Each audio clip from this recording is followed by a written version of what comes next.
greatly appreciate your participation at this workshop, and we hope to continue the discussions.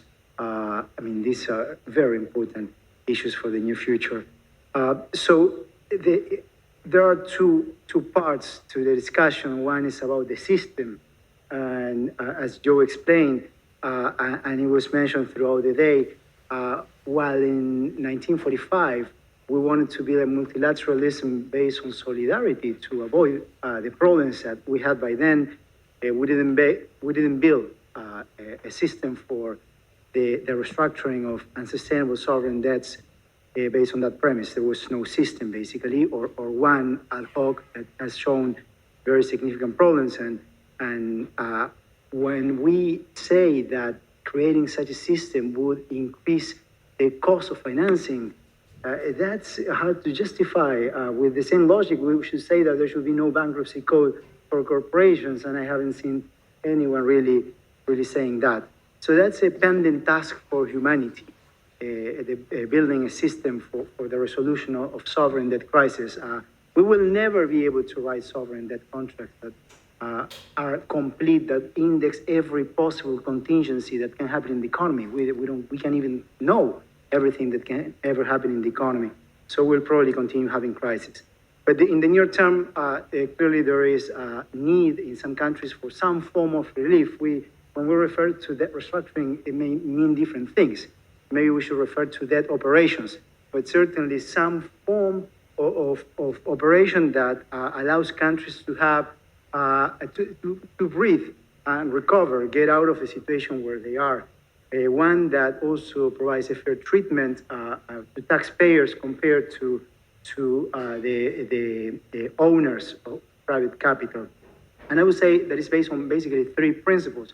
The first and foremost, sustainability.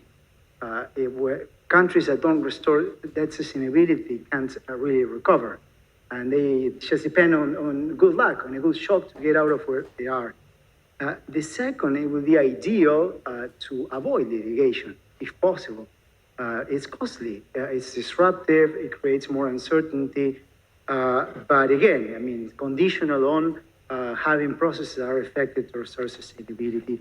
And the third one that I would add is that the process itself, plus the rules are enacted at the moment in which there's a restructuring, encourage the development of local capital markets, domestic capital markets. We should want countries to be able to get financing in their own currency and avoid the volatility that currency mismatches entail. And in the very short term, there are things that could be done to change the structure of incentives to achieve these objectives. Some of them have been actually laid out in the view of the on global debt of the U.S. Treasury, and we discussed today champerty.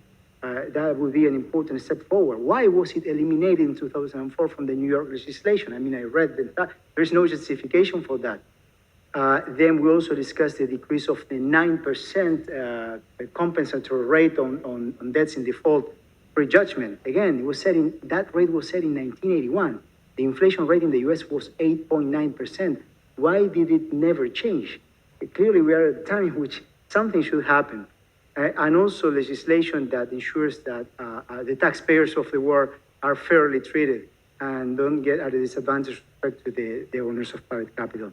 We have homework about SDRs. We had an important discussion. I hope we can produce more knowledge on SDR allocation. And we also have massive homework about the problem of climate financing. Minister Haddad, thank you so much for your leadership at the G20 and for the speech you gave today, which was illuminating.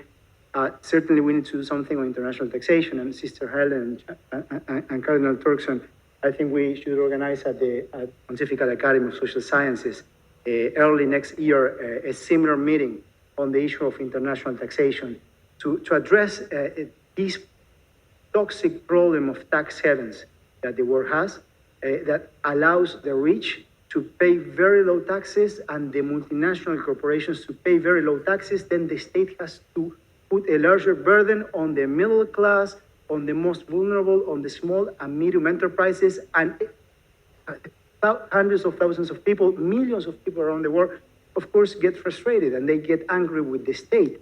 And then there is a rejection to the state it gets delegitimized, but that's the consequence of the global economic architecture that we have.